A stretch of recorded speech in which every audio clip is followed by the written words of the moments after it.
नमस्कार साथियों, मैं अंकुर अवचेतन स्टडी में आपका स्वागत करता हूं। आज से जो हम अपनी साइंस की क्लास शुरू कर रहे हैं, जिसमें हम पहली क्लास जो पीवाईक्यू से शुरू कर रहे हैं। अब पीवाईक्यू से क्यों शुरू कर रहे हैं? भाई पीवाईक्यू से हमें ये पता चलेगा कि हमारा जो पेपर में कहाँ से सवाल पूछा जा रहा, और सवाल पूछा जा रहा तो हमें सिलेबस की जानकारी होगी कि सिलेबस कहाँ से क्वेश्चन पूछा जा रहा, तो उसी दायरे में हम अपना सिलेबस करेंगे। ये नहीं है कि हम साइंस पढ़ने में लगे पड़े, एक एक चैप्टर को खींचे पड़े, उसमें से क्वेश्चन पूछा नहीं जा रहा। तो इससे जो हमें ये पता चल जाएगा कि हमें क्या पढ़ना क्या नहीं पढ़ना। और अच्छा स्टूडेंट वही है जो पहले पीवाईक्यू देखे, उसमें ये पता करे कि भाई पहले कहाँ से क्वेश्चन पूछे जा रहे, कौन सा चैप्टर इंपोर्टेंट है, कौन सा टॉपिक इंपोर्टेंट। तो इसी को देखते हुए हमने पहली क्लास पीवाईक्यू की रखी है। तो ज्यादा समय न लेते हुए हम अपनी क्लास की तरफ चल रहे हैं। ठीक है भाइयों, आओ।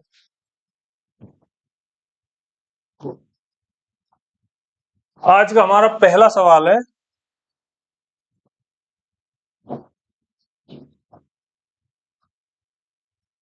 पहला सवाल है हमारा, जिस तापमान पर वायु में जल वाष्प संघनित होना शुरू कर देगा उसे क्या कहा जाता है?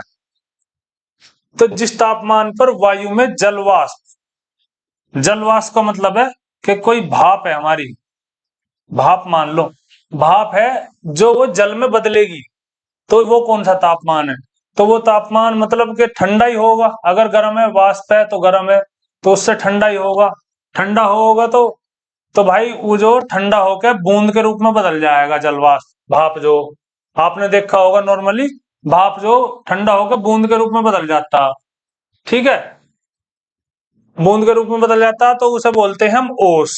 ओस का मतलब ओसांक। तो इसका राइट आंसर है दोस्तों ओसांक। अब जो हमारा ये चलो ओसांक का तो पता चल गया हमें। ओसांक तो वो तापमान होगा जिसपे जो भाप जो पानी में बदल जाती है, बूंद में बदल जाती है। जैसे आपने सुबह सुबह देखा होगा कि जो हमारे पत्थर पे, लकड़ी पे, जगह जगह बूंद सी जो दिखाई देती है घास पे, तो वो होता है ओसांक। ठीक है, अब मैं इसी के साथ तुम्हें ये और समझा दूं दहनांक क्या होता है। दहनांक एक टेम्परेचर है, टेम्परेचर का वो पॉइंट, दहनांक एक टेम्परेचर है, टेम्परेचर का वो पॉइंट है जिस पे जो हम कोई भी पदार्थ, दहन का मतलब दहन, जलना, जिस पे जलना शुरू हो जाए, वो टेम्परेचर का जो पॉइंट है वो होता है दहनांक। इसी प्रकार से बहावांक, बहावांक क्या होता है? बहावांक में आपको दिख रहा होगा बहाव, बहाव का मतलब बहना। कोई भी तरल, कोई भी तरल जिस टेम्परेचर पर वो जो अर्ध ठोस में बदल जाता है, जिसमें उसमें बहने का गुण खत्म हो जा, बह ना पाए उसके बाद, उस टेम्परेचर को बोलते हैं हम बहावांक। ठीक है, अब आ जाओ रफूरांक। रफूरांक क्या है? रफूरांक आपने सुना होगा नॉर्मली, तो रफू चक्कर हो गया, एक बार दिखा था फिर रफू चक्कर हो गया। रफू चक्कर का मतलब कि बहुत तीव्र गति से जल के एकदम खत्म हो जाना, वो जो टेम्परेचर होता है उसे कहते हैं रफूरांक। तो इसका सही आंसर हमारा है ओसांक। ठीक है दोस्तों, अब देखते हैं अगला क्वेश्चन। अगला क्वेश्चन हमारा है, वर्षा को मापने के लिए, वर्षा को मापने के लिए किस उपकरण का उपयोग किया जाता है जिसमें वर्षा के पानी को इकट्ठा करने के लिए शीर्ष पर एक फनल के साथ मापने वाला सिलेंडर लगा होता है, सिलेंडर लगा होता है। तो वो होता है भाई हमारा, भाई रेन मीटर के नाम से तो आपने सुना ही ना हो, कोई रेन मीटर, मीटर लग रहा है इसमें मीटर, तो ये होता है हमारा रेन गेज। रेन गेज है जो हमारा, जो वर्षा को मापने के लिए हम यूज करते हैं। अब आप कहोगे जी ये क्या है? ये पायरोमीटर क्या है जी? ये पायरानोमीटर जो हमारा है, ये पायरानोमीटर है। एक किसी सतह पर कि, किसी तलीय किसी तलीय सतह पर, किसी तलीय सतह पर सौर विकिरण को मापने के लिए हम जो पायरानोमीटर का उपयोग करते हैं। ठीक है भाइयों, अब दूसरा आप कहोगे जी गुरुजी ये क्या है? ये क्या है इसे बताता हूं। ये है एनीमोमीटर। एनीमोमीटर है जो पृथ्वी के तल पर पृथ्वी के तल पर वायु के वेग, वायु के वेग को मापने के लिए जो प्रयोग किया जाता है वो होता है एनीमोमीटर। ठीक है, अब चलते हैं अगले सवाल पे। अगला सवाल है क्वेश्चन नंबर 3 हमारा, यह है द्रव या गैस में निलंबित छोटे कणों की टेढ़ी मेढ़ी जिगजैग, इंग्लिश में बोलते हैं जिगजैग गतिविधि को क्या कहा जाता है। अब जिगजैग गति, अब इसको मैं एक एग्जांपल के तरीके से समझा रहा हूं तुम्हें। जैसा आपने देखा होगा, हम किसी कमरे में हैं और हमारा जो दीवार में से किसी उसमें से छेद में से कोई धूप आ रही है, प्रकाश आ रहा, प्रकाश में जो हमारे धूल के कण आपको देखे होंगे, ना तो वे गोल घूमते, ना वो सीधे चलते, ना ऐसे चलते, टेढ़े मेढ़े चलते रहते हैं। तो ये गति तो होगी जो पूछी है इसने, टेढ़ी मेढ़ी गति, जिगजैग। और जिगजैग गति का नाम जो है, इस गति का नाम है ब्राउनी गति। ब्राउनी गति क्यों रखा गया जी इसका नाम? ब्राउनी गति इसलिए रखा गया इसका नाम क्योंकि सबसे पहले जो ये गति जो बताई थी, ये बताई थी हमारे रॉबर्ट ब्राउन नाम के वैज्ञानिक हैं। उन्होंने बताया था कि ये टेढ़ी मेढ़ी गति होती है, टेढ़ी मेढ़ी गति होती है, जिसे हम जो रॉबर्ट ब्राउन ने सबसे पहले बताया, तो इसीलिए इसका नाम रखा गया ब्राउनी गति। ठीक है दोस्तों, ठीक है। अब अगले सवाल पर चलते हैं।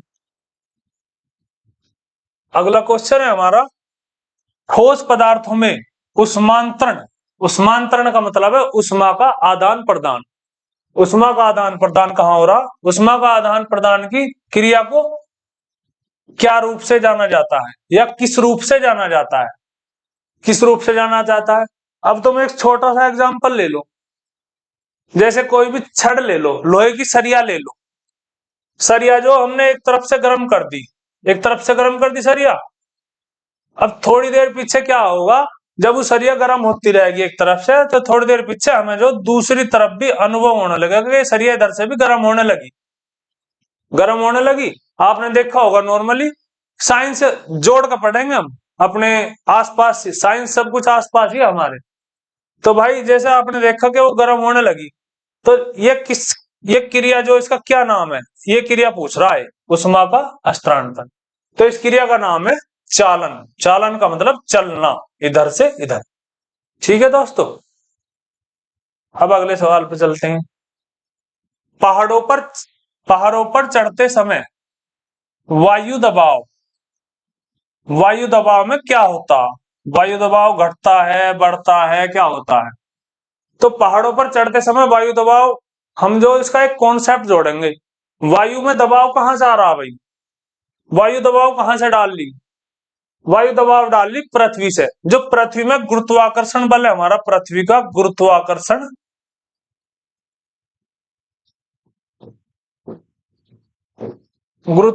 बल होता है पृथ्वी की सतह पर।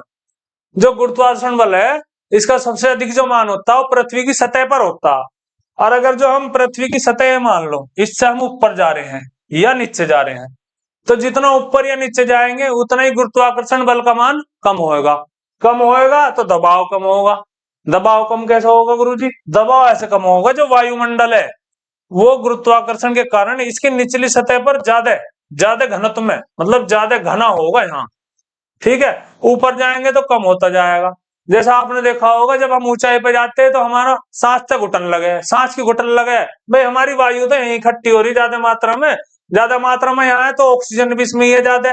ऊपर जा रहे तो ऑक्सीजन की कमी हो रही, तो हमारा सांस फूल रहा। तो इसी के बेस पे भाई जो वायुमंडलीय दबाव है ऊपर जाने पे घटता है। आगा होगा समझ में वैसे। ठीक है, अब अगले चलते हैं। अगला भाई हमारा गोलाकार दर्पण की परावर्तक सतह के केंद्र को क्या कहा जाता है? गोलाकार दर्पण की परावर्तक सतह के केंद्र को क्या कहा जाता है? इसे कहा जाता है ध्रुव। इसमें कोई बताने वाली ऐसी बात है ना, उसे ध्रुव कहा जाता है, इसे याद रखना। ठीक है, क्वेश्चन नंबर 7, अगला सवाल आया हमारा क्वेश्चन नंबर 7। इसमें क्या पूछा भाई? वाष्पीकरण के फलस्वरूप, मतलब वाष्पीकरण के बाद में क्या होता है? अब वाष्पीकरण के बाद में क्या होता, सीधा ले लो आप, वाष्पीकरण क्या है? वाष्पीकरण क्या है? वाष्पीकरण है पानी का भाप में बदलना।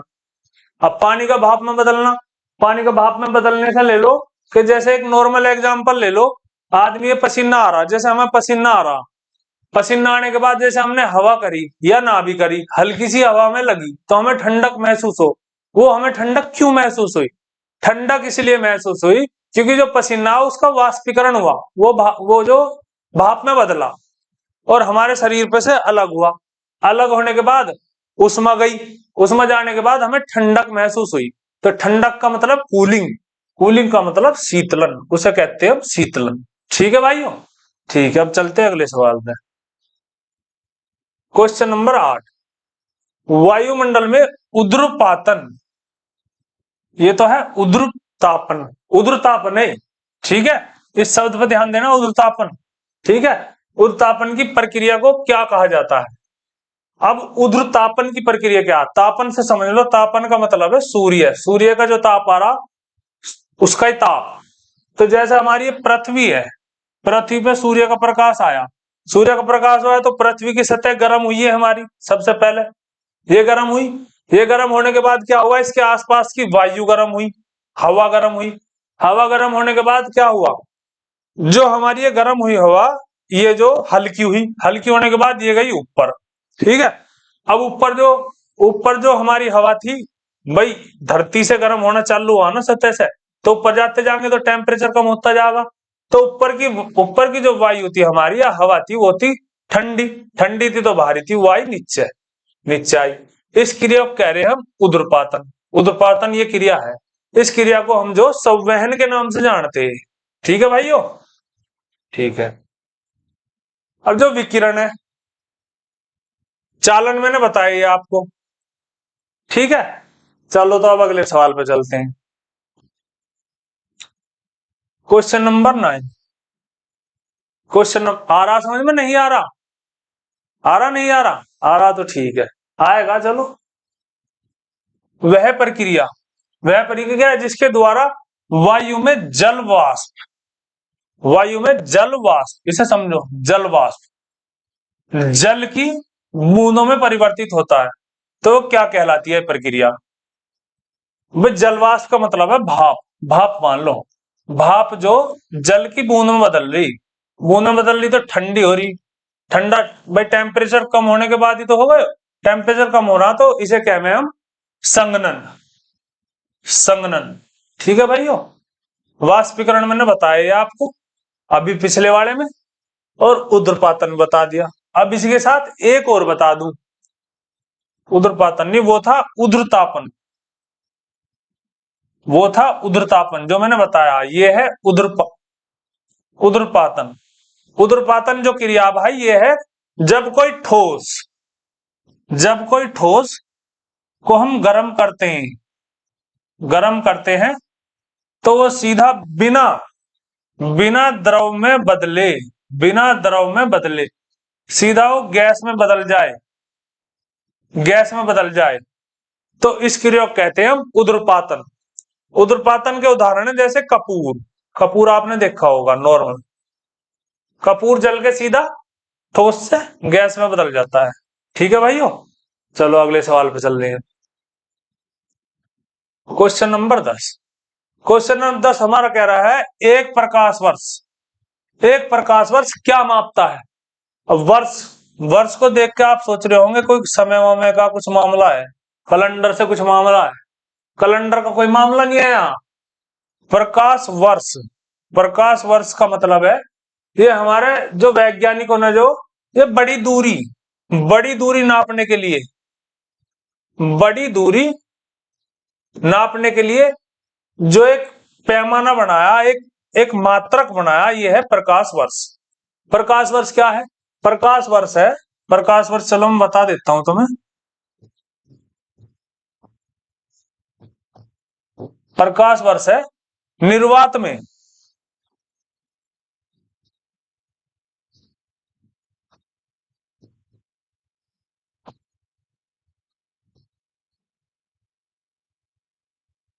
यह वर्ष, प्रकाश वर्ष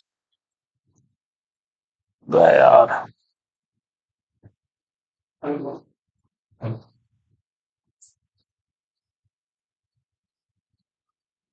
चलो ऐसे ही बता देता हूं। निर्वात में प्रकाश द्वारा एक वर्ष में जो चली गई दूरी है उसे प्रकाश वर्ष कहते हैं।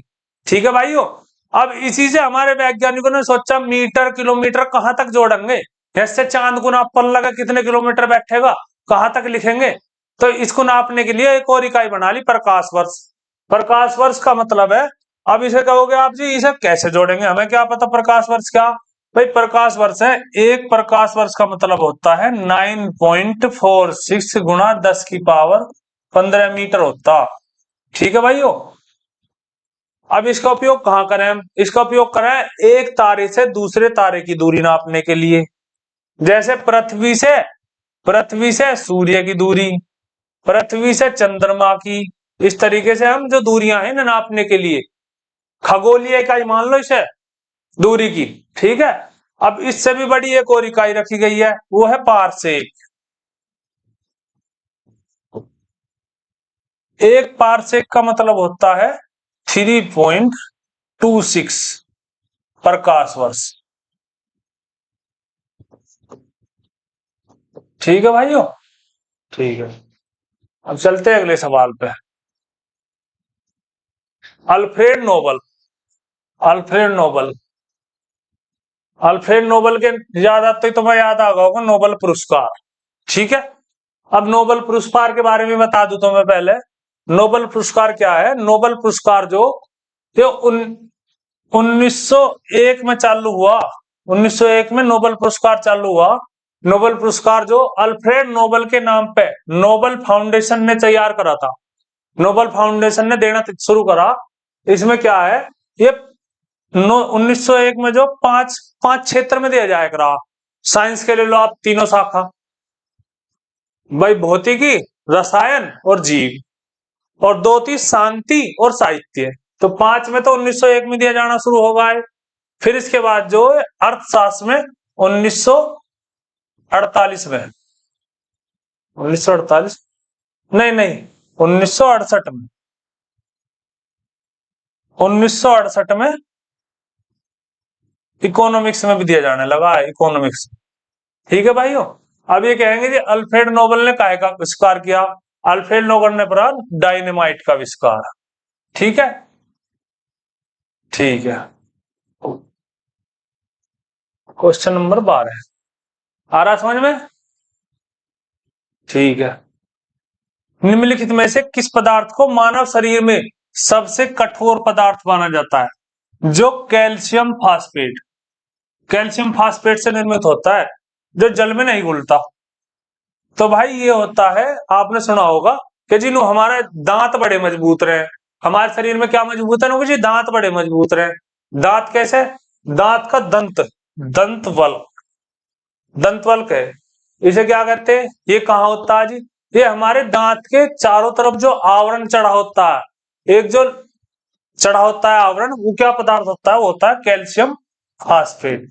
ये सबसे मजबूत होता है हमारे शरीर में। ठीक है। हमारी रक्षा करता, आके हमारे चोट वोट लग जाए तो दांत हमारे आसानी से टूटेंगे नहीं।